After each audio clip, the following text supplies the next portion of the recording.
Tetap semangat belajar ya. Jika kalian ingin bermain, tak perlu terlalu jauh.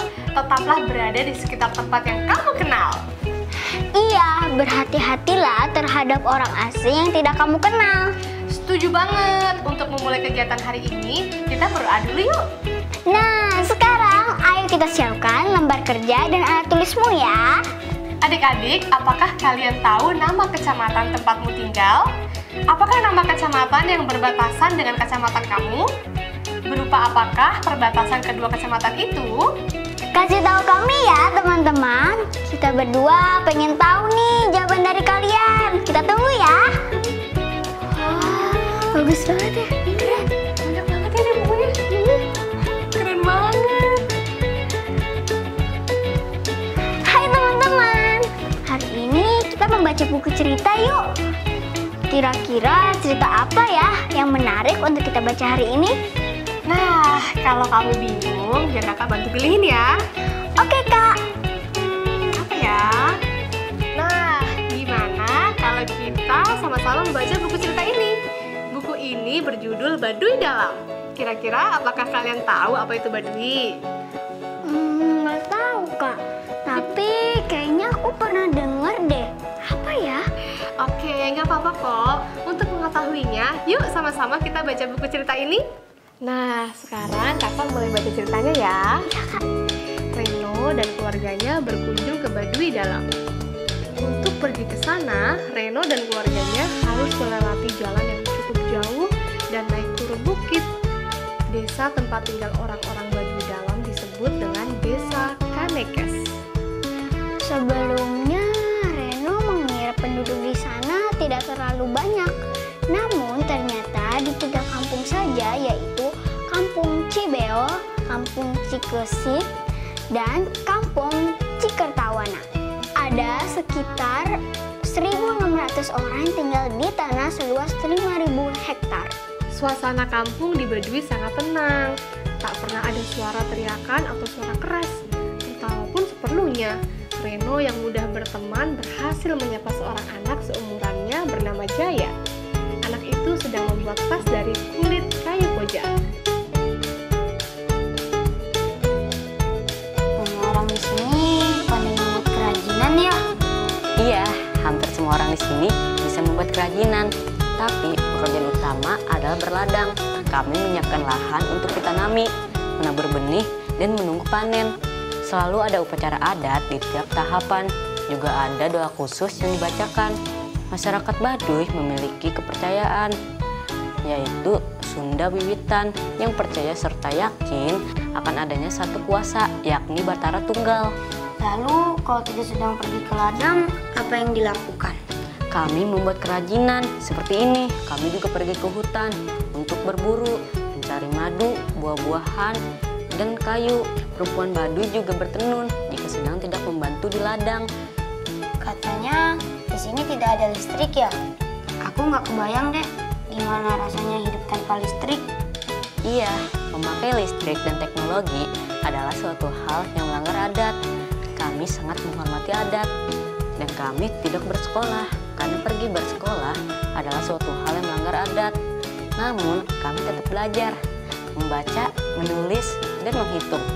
Aku senang bisa belajar banyak tentang suku Baduy. Ini buatanku untukmu.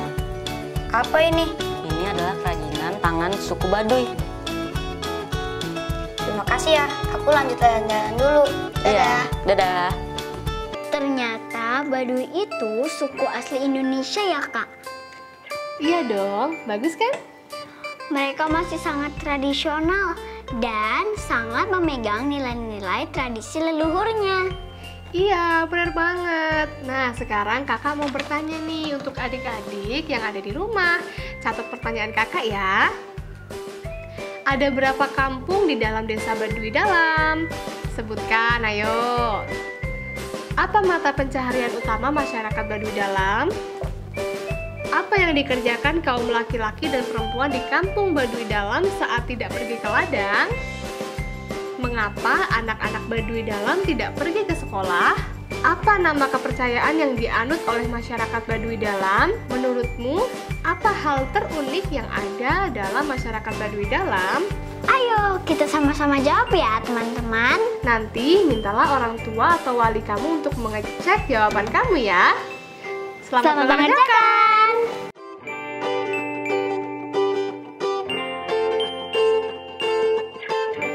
Hai teman-teman Kelas 4. Kamu pasti pernah pergi ke sebuah kota yang sangat berkesan bagimu, bukan? Atau mungkin kota itu adalah kota tempat tinggal kamu sendiri. Nah, untuk itu mari kita sama-sama buat papan informasi yang menjelaskan keunikan kota itu. Contoh bentuk papan informasinya seperti ini. Format ini bisa menjadi panduan bagi kalian untuk menjelaskan kota yang kamu pilih.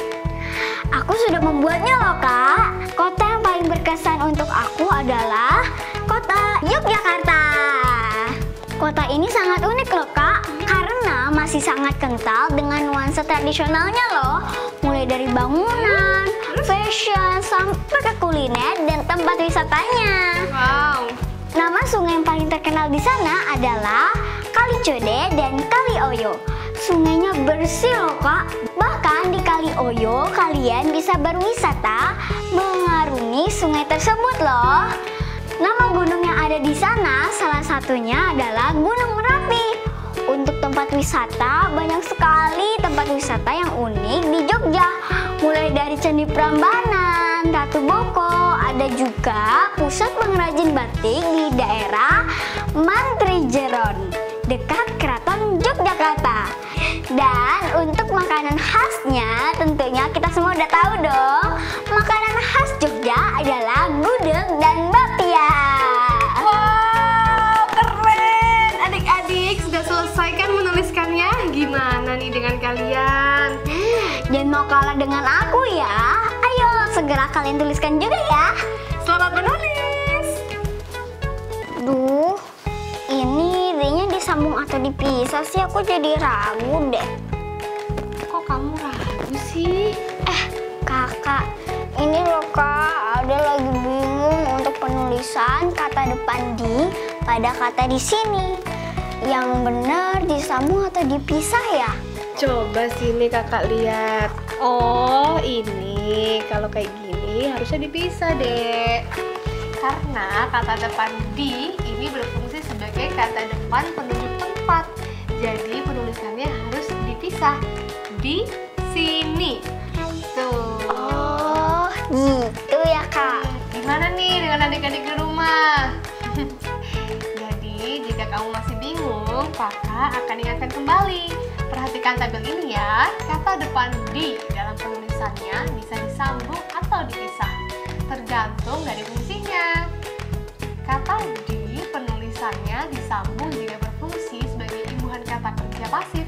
Contohnya dijual, dimakan, ditulis, atau dilakukan. Sementara kata di penulisannya harus dipisah jika berfungsi sebagai kata depan penunjuk tempat. Contoh, di sana, di antara, di pagi hari, atau di kamar, atau di sekolah. Gitu deh. Gimana? Udah jelas kan adik-adik? Jelas Kak, aku paham sekarang. Kalian juga sudah paham kan pastinya adik-adik? Oke, kalau gitu tolong diingat ya, jangan lupa lagi. Siap Kak. Oke, kalau gitu sekarang kamu dan adik-adik yang ada di rumah ikut kakak ya. Yuk teman-teman. Halo adik-adik kelas 4. Hari ini kita akan bermain game seru loh. Dan di studio kali ini udah ada adik-adik kita. Ada Angel dan juga Roni. Halo semuanya. Hai. Jadi hari ini kita akan bermain apa nih Kak? Nah, hari ini kalian harus menentukan penempatan kata di dalam sebuah kata yang dirangkai dalam kalimat. Kira-kira disambung atau dipisah? Nah, di sini kakak sudah siapkan kertas dan juga spidol di atas meja untuk kalian. Kalian tinggal menuliskan aja jawabannya, oke?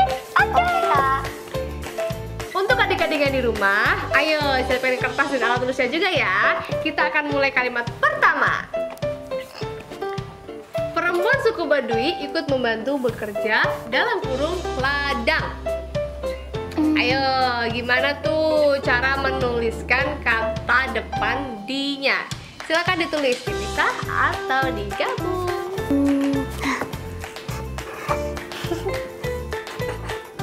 Kak, aku udah. Aku juga udah, Kak. Oke, nah sekarang angkat kertas kalian ke arah kamera ya, biar adik-adik yang di rumah juga ikutan lihat. Yuk, Oke. dan jawabannya benar. Hebat. Nah, kata di sini harus ditulis secara terpisah ya, karena di sini berfungsi sebagai penunjuk tempat.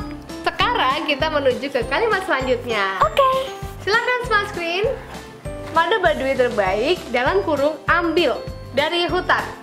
Nah, oke, sekarang ditulis lagi jawabannya ya. Gimana? Ayo. Sudah, Kak. Sudah? Gimana Runi? Oh, Runi belum. Kita tungguin. Aku sudah, Kak. Oke. Nah, gimana nih? Sekarang kata ambil juga ditambahkan dengan kata di depannya. Kira-kira dipisah atau digabung ya? Angkat jawabannya kalian ke depan kamera. Gimana smart screen? Kita lihat jawabannya sekarang. Wah, sepertinya jawaban ini kurang tepat nih. Coba yuk kita cek lagi nih. Kok bisa ya jawabannya salah? Jadi untuk penulisan kata depan di untuk kata ambil adalah disambung karena berfungsi sebagai imbuhan kata kerja pasif. Gitu Runi. Oke, kita bisa lanjut lagi? Bisa dong. Oke deh. Tidak menggunakan listrik dan alat transportasi adalah pilihan adat yang harus dalam kurung patuhi oleh masyarakat Baduy dalam. Oke, ayo silakan ditulis lagi jawaban kalian. Adik-adik yang di rumah juga ikut jawab ya. Gimana nih adik-adik? Sudah jawab kah? Aku udah, Kak. Pinter. Ayo Runi. Aku udah, Kak. Oke, nah sekarang kita lihat jawabannya dari smart screen. Angkat kertasnya ke layar. Silakan smart screen. Wah, benar semua jawabannya adik-adik aku. Pintar. Nah, untuk penulisan kata depan di untuk kata patuhi adalah disambung karena berfungsi sebagai imbuhan kata kerja pasif. Luar biasa ya, adik-adik aku ini semuanya bisa menjawab dengan sempurna. Sementara Runi hanya salah 1 poin aja nih, tapi nggak apa-apa, tetap berikan tepuk tangan untuk Runi. Nah, gimana nih dengan adik-adik yang ada di rumah? Pasti kalian juga bisa jawab dong. Tetap semangat ya.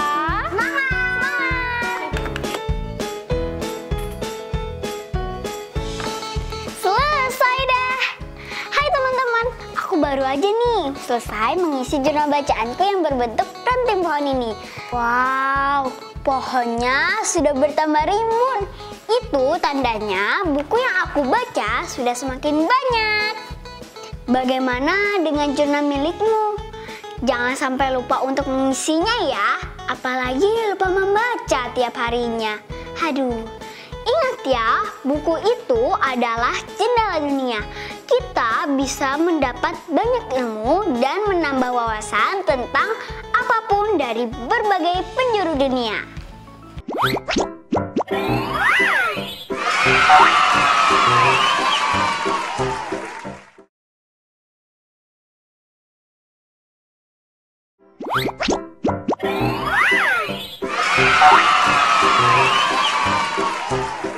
Halo adik-adik, selamat bergabung lagi bersama kakak. Nah, untuk latihan kali ini, yuk kita perhatikan gambar berikut ini. Hitunglah banyaknya kotak kecil yang dapat dimuat dalam bangun ini. Kalau kemarin kan soal latihannya masih cukup mudah bukan? Nah, kalau yang sekarang gimana nih adik-adik? Apakah kalian kesulitan menemukan banyaknya kotak? Kakak akan kasih tahu caranya gimana. Yang pertama, kita lihat di kotak yang paling bawah. buatlah sebuah garis bantu dengan penggaris kalian. Dan hitunglah semua kotak di bawah ini. Kita hitung bersama ya. 1, 2, 3, 4, 5, 4, 7, 8, 9, 10, 11, dan 12. yeay, kita simpan ya, 12. Nah, kemudian kita akan hitung kotak yang di samping. Kita bisa membuat garis satu persatu dari kotak yang sudah ada. Nah, sudah kelihatan kan ada berapa kotak? Ya, betul sekali, ada 5 kotak. Sehingga kita mendapatkan angka 12 dan 5. Cara mengetahui banyaknya kotak adalah kita kalikan 12 dan 5. Maka banyaknya kotak kecil yang dapat dimuat dalam bangun ini adalah 60 kotak. Nah, yuk kita lanjut menghitung banyaknya kotak kecil yang bisa dimuat dalam bangunan ini. Gunakan cara yang tadi ya. Mulai berhitung sekarang yuk. Oke, waktunya selesai. Gimana nih adik-adik? Apakah kalian sudah tahu jawabannya?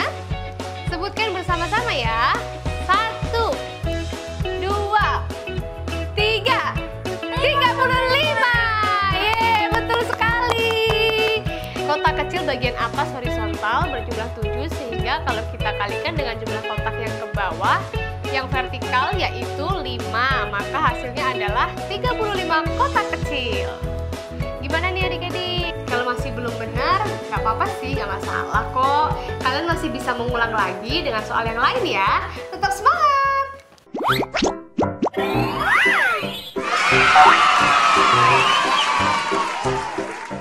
Nah, setelah kemarin kita jalan-jalan ke Jogja, sekarang aku mau bawa teman-teman menelusuri pulau-pulau yang ada di Indonesia nih. Indonesia merupakan negara maritim yang artinya Indonesia memiliki wilayah laut yang luas dengan banyak pulau. Bentuk pulaunya juga beraneka ragam dengan luas yang berbeda. Terdapat 5 pulau besar di Indonesia, yakni Sumatera, Jawa, Kalimantan, Sulawesi, dan Papua. Indonesia terdiri atas 5 pulau besar dan ribuan pulau kecil. Kamu harus bangga menjadi bagian negara Indonesia yang indah. Di pulau manakah kamu tinggal? Kalau aku tinggalnya di Pulau Jawa. Teman-teman, Om Fahri pernah memberikan sebuah gambar peta seperti ini kepadaku. Teman-teman tahu kan cara menghitung luas pulau ini? Aku pernah diajarin nih sama Om Fahri gimana cara menghitung pulau ini.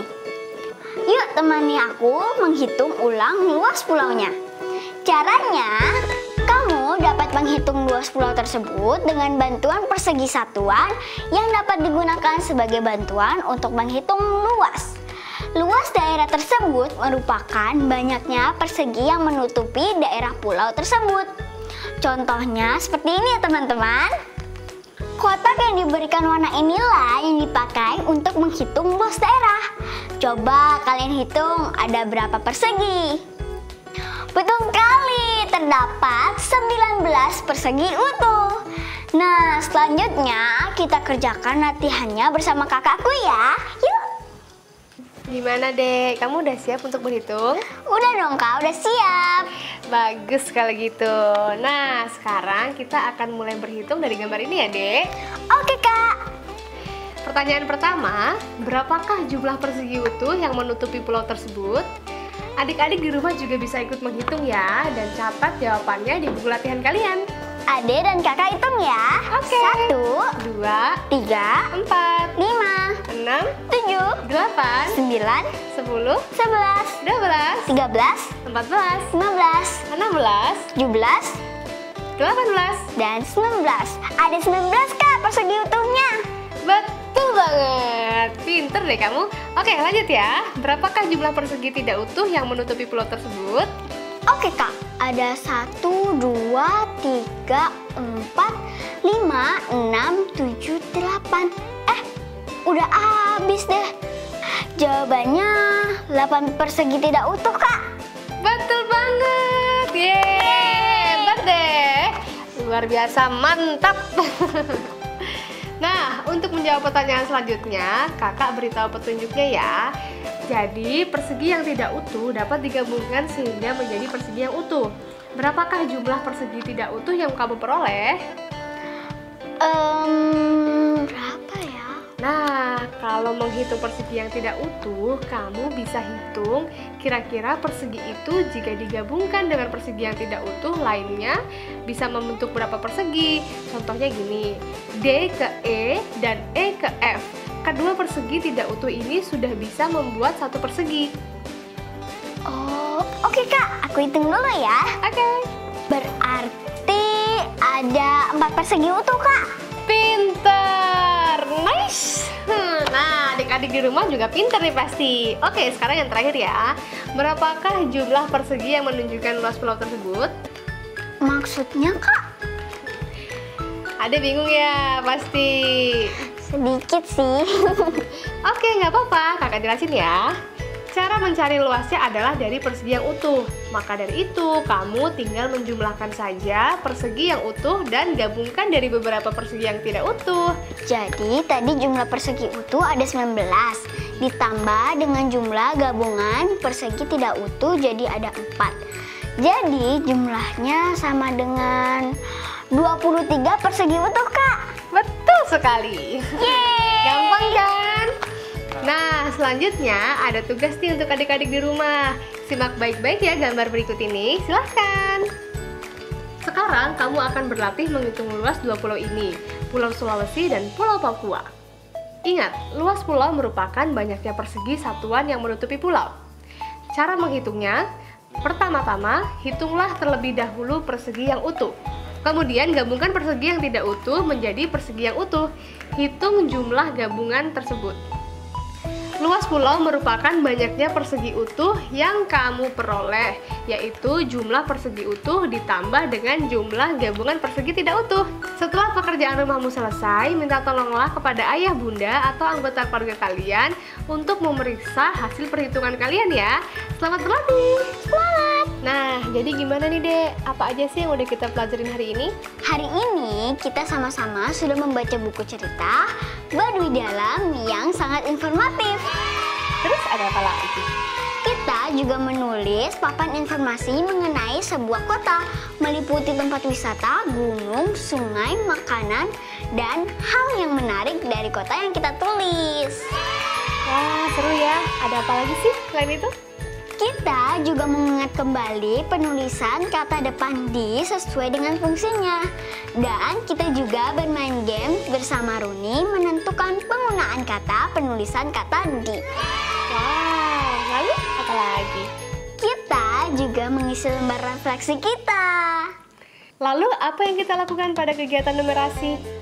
Kita tadi sudah menghitung banyaknya kotak kecil yang dapat dimuat dalam bangun. Wah, ada lagi nggak? Ada dong Kak. Kita tadi belajar menghitung luas pulau menggunakan satuan persegi. Wow, banyak banget ya yang udah kita lakukan hari ini. Dan adik-adik semua pasti juga luar biasa. Ya, nggak terasa ya kita sudah berada di ujung kegiatan hari ini. Sekarang saatnya kita pamit undur diri ya.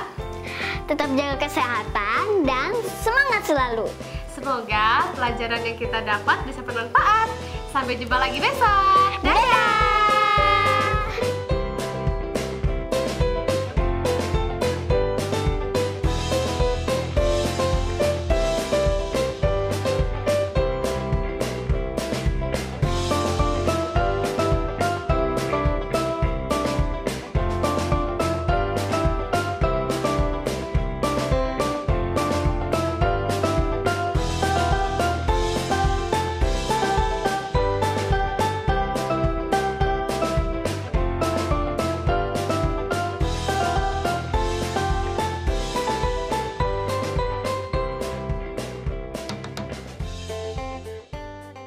Thank you.